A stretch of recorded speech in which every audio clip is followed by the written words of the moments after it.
اچھے لوگوں کے بیانات سنیے، بڑے بڑے قرآن کی قرائتیں اس میں آتی ہیں وہ سنیے، اور نعتیں ہیں جن سے ایمان تازہ ہوتا ہے وہ نعتیں سنیے، دنیا بھر کی خبریں آتی ہیں صحیح خبریں سنیے، لیکن یوٹیوب پہ جا کے وہ ساری چیزیں جو پہلے ٹاکیز میں جا کر ہوتی تھی موبائل میں اس سے بھی زیادہ خطرناک موجود ہے، وہاں تک مت جائیے۔ جو وہاں بھی چلا گیا اس نے اپنے ایمان کا سودا کیا، کمال ایمان تو اس کا ضائع ہو ہی گیا۔ جو ایمان انسان کو گناہوں سے بچاتا ہے اس سے وہ محروم ہے، تبھی تو اس نے یہ خطاب کیا۔ اپنے آپ کو موبائل کے غلط استعمال سے بچائیے دوستو، گناہوں سے بچانا بہت ضروری ہے۔ آج دنیا میں حالات جو خراب ہوتے جا رہے ہیں اس کی بہت ساری وجوہات ہیں، ایک ہی وجہ نہیں ہوتی، لیکن ہمارا گناہوں میں مبتلا ہونا جس کی وجہ سے اللہ رب العزت ہم سے سخت ناراض چل رہے ہیں۔ اللہ کی ناراضگی ہے، جیسے اعمال یہاں سے چڑھتے ہیں ویسے اللہ کے فیصلے زمین پر نازل ہوتے ہیں۔ وَذَرُوا ظَاهِرَ الْإِثْمِ وَبَاطِنَهُ، ہر نوع کے گناہوں سے اپنے آپ کو بچائیے۔ گناہ ہم جانتے ہیں، آج کون چھوٹا اور بڑا نہیں جانتا گناہ، سب گناہوں کو جانتے بھائی، سب جانتے گناہوں کو، لیکن بس ہلکا سمجھتے، ہلکا گناہ کو ہلکا سمجھنا یہ تو اور بڑا جرم۔ نبی کریم صلی اللہ علیہ وسلم نے فرمایا بندہ گناہ کا ایک کام کرتا ہے اور اسے یہ احساس بھی نہیں ہوتا کہ میں کوئی گناہ کر رہا ہوں، جبکہ وہ اس گناہ کی وجہ سے کئی میل دور جہنم کے اندر چلا جاتا ہے، یعنی وہ گناہ اس کو اتنے نچلے درجے تک جہنم میں پہنچا دیتا ہے، اس کو احساس والا یبال، اس کو احساس بھی نہیں ہوتا ہے۔ آدمی گالی دے دیتا ہے ایک آدمی کو، باپ کو برا بھلا کہہ دیتا ہے، ماں کو کہہ دیتا ہے، بیوی کو کچھ ایسا تانا دے دیتا ہے جو تانا قبر میں جانے تک اس کے ساتھ رہتا ہے، اپنی بہنوں کو کچھ بول ایسے بول دیتا ہے، جراحات السنان دہت النعام ولا یتام ما جرح اللسان، تیر تلوار کے جو گھاؤ جسم پر لگتے ہیں ایک وقت آتا ہے مٹ جاتا ہے، آدمی اس کو بھول جاتا ہے، لیکن زبان جو زخم دیتی ہے کسی کو بھی دیتی ہے، کسی کو بھی دیتی ہے، باپ کو دیتی ہے یا باپ کی جانب سے اولاد کو کوئی زخم پہنچتا ہے، شوہر کو بیوی کو ایک جملہ بول دیتی ہے، یا شوہر نادانی میں اپنی اس بیوی کو جسے اللہ کا نام لے کر حلال کیا تھا، اور پیغمبر نے فرمایا کہ تم اللہ کا نام لے کر جن عورتوں کو حلال کر کے اپنے گھروں میں لاتے ہو نا، ان کے بارے میں پیغمبر موت کے وقت وصیت کر رہا ہوں ان کا خیال کرنا، ان کو درگزر کرنا۔ بیوی کو کبھی بول دیتے، بہت کچھ بولتے ہیں اور وہ درگزر بھی کرتے ہیں، لیکن ایک آدھ ایسی لگ جاتی ہے نا قبر میں جانے تک انسان اس کو بھولتا نہیں۔ تو یہ سب جرائم ہیں، ان سارے جرائم سے اپنے آپ کو بچائے رکھیے، ہر طرح کے گناہوں سے بچائیے۔ گناہ ہم جانتے ہیں، ایک جھوٹ ہمارا کتنا بڑا فیصلہ کرواتا ہوگا ہمارے ایک جھوٹ بولنے کی وجہ سے۔ کوئی رشتے کے بارے میں آپ سے ایک بات پوچھتا ہے، آپ تھوڑا سا سامنے والے کے اچھا ہونے کی وجہ سے، یعنی ہمارا اس کا اچھا چلتا ہے اس لیے اس کی برائی چھپاتے اور سامنے والے کو پھنسا دیتے ہیں، ایک بات جھوٹ کہہ دیا اور آپ کے اس بات پر رشتہ ہو گیا، زندگی بھر وہ لڑکی وہاں جتنی تکلیف اٹھائے گی نا ہمارے ساتھ آئے نہیں بھولے گی وہ زندگی بھر۔ اور ایک اچھا ہوتا ہوا رشتہ میرے آپ کے اندر کی وجہ سے، ذاتی تعلق خراب ہونے کی وجہ سے ہم نے جھوٹ کہا، وہ رشتہ وہاں نہیں ہوا۔ اب ایک ہونے والا اچھا رشتہ، اچھا تعلق قائم ہونے والا اگر بگاڑتے ہیں اس کا جرم ہم ہمیشہ کرتے ہیں اور اس کے مجرم ہیں۔ ایک جگہ کوئی معاملہ ہونے والا ہے، سودا ہونے والا ہے، ہم نے وہاں جھوٹ بیانی سے کام لیا، سچ بولنے کے بجائے دوغلا پن اختیار کیا، ہمارے جھوٹ کی وجہ سے کوئی بات وہاں بگڑ گئی تو اس کے مجرم ہم ہیں۔ رشتہ داروں میں آپس میں لڑائی بجائی کا جو کام کرتے ہیں، پیغمبر نے فرمایا لا يدخل الجنت قطان، چغل خوری کی جو عادت ہے یہاں ان کا سمجھ کے سب سن لیتے اور وہاں جا کے اس کا بن کے سب بول دیتے، یہ وہ عادت ہے جو انگلی پکڑ کے دوزخ میں پہنچانے ملتا کچھ نہیں۔ ایک مرتبہ سمجھ جاتے لوگ ایسا ہے تو بعد میں سب کے نظر میں وہ بھی ذلیل ہو جاتے۔ یہ گناہ ہے، یہ جرائم ہے، اس سے اپنے آپ کو بچائیے۔ زبان کا غلط استعمال اتنا زیادہ ہو گیا ہے، اتنا زیادہ ہو گیا ہے کہ اس کی کوئی امتحان نہیں. اچھے خاصے بیٹھے جی دو لوگ، دو سگے بھائی، بھائی بہن، باپ بیٹے، ایسے محبت میں بیٹھے، باتیں چلی، ایسی نکلتی باتیں کہ اٹھتے وقت پکے دشمن بن کر اٹھتے ہیں.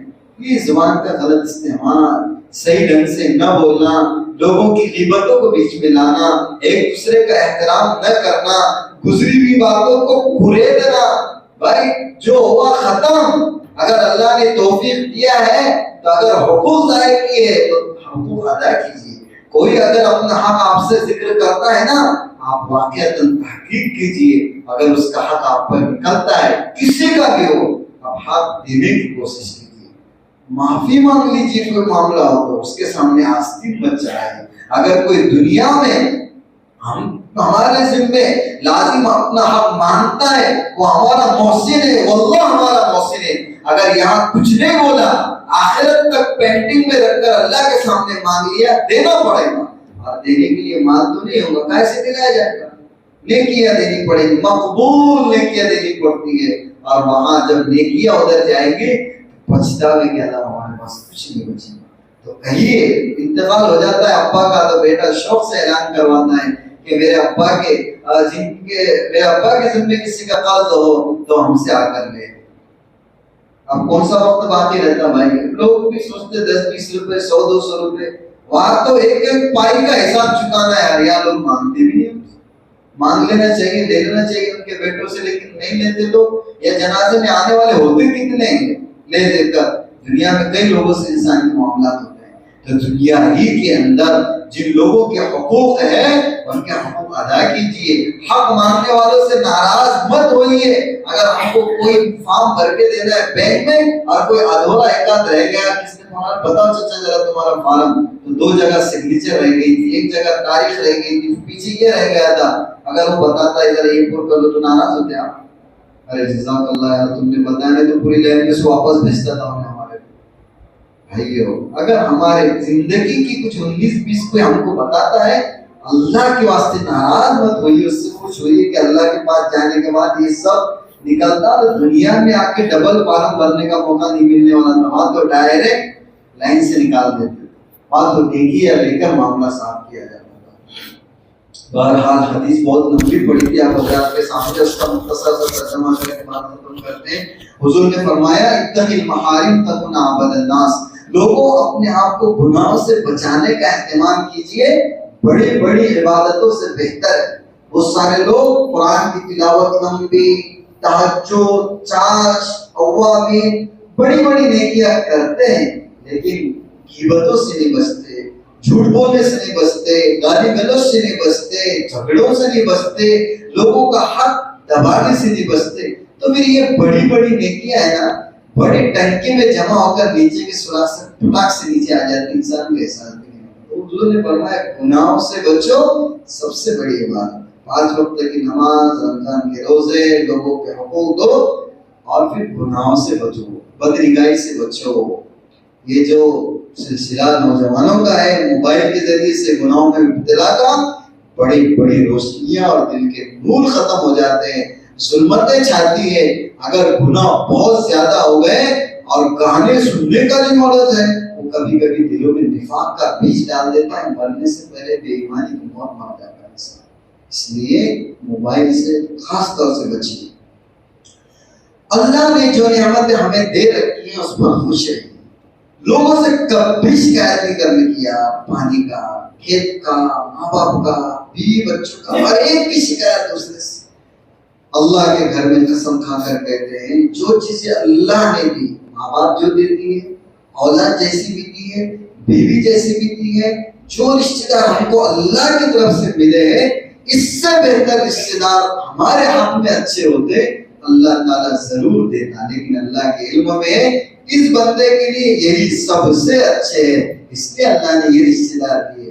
تو ہر ایک کے سامنے ہر ایک کی تعریف کیجیے، کبھی برائی مت کیجیے، کسی کی بھی برائی مت کیجیے اپنے رشتے داروں میں سے، اس لیے کہ اللہ کے فیصلے سے طے ہوئی رشتے داری ہے، کھیتوں کا مال اور سب چیزیں. تو اللہ کی تقسیم پر راضی رہیے. حالات آتے ہیں بچوں کے اوپر، بیوی کے اوپر، بیماری کی شکل میں، اس میں بھی اللہ سے راضی رہیے. وَارْضَ بِمَا قَسَمَ اللَّهُ لَكَ تَكُنْ أَغْنَى النَّاسِ وَأَحْسِنْ إِلَىٰ جَارِكَ. پڑوسیوں کے ساتھ اچھا سلوک کیجیے. آج پڑوسیوں سے سب سے زیادہ جھگڑے ہیں ہمارے گھر کے عورتوں. ان کو بتائیے, حضور کہتے تھے جبرائیل اتنی مرتبہ پڑوسیوں کے حق لے کر آئے, مجھے ڈر لگا کہیں میراث میں شریک نہ کر دے, کھیت میں اور گھر میں کہیں کو حصے دار نہ بنا دے. یعنی اللہ کے نزدیک اتنا حق ہے پڑوسیوں کا. اگر وہ مسلمان ہے تو 2 حق ہو جاتے, اور مسلمان کے ساتھ اپنا بھائی ہے, کوئی بھی رشتہ دار ہے, 3 حق ہے, 3, پڑوس کا, مسلمان ہونے کا اور رشتہ داری کا. سب سے زیادہ بھائی بھائی پڑوسی ہونے کی صورت میں عورتوں کی ان سے نہیں بنتی, ان کی نہیں بنتی تو اپنی بھی نہیں بنتی. بہت بڑی بھول ہے, بہت بڑی بھول ہے, بہت بڑی بھول ہے. اللہ کے یہاں اس کی گرفت سے بچ نہیں سکتے. حضور نے کہا ان کے ساتھ اچھا سلوک ہے تو ایمان سچا پکا, اگر ان کے ساتھ بد سلوکی ہے وہ برا سلوک کرتے ہیں, ان کے ساتھ اچھا سلوک کرو تو یہ حسن سلوک ہے. دنیا کے لوگ اچھا بولتے پھر اپن کا اچھا بولتے تو یہ برابر ہی ہے, اس میں کون سی بڑی بات ہے.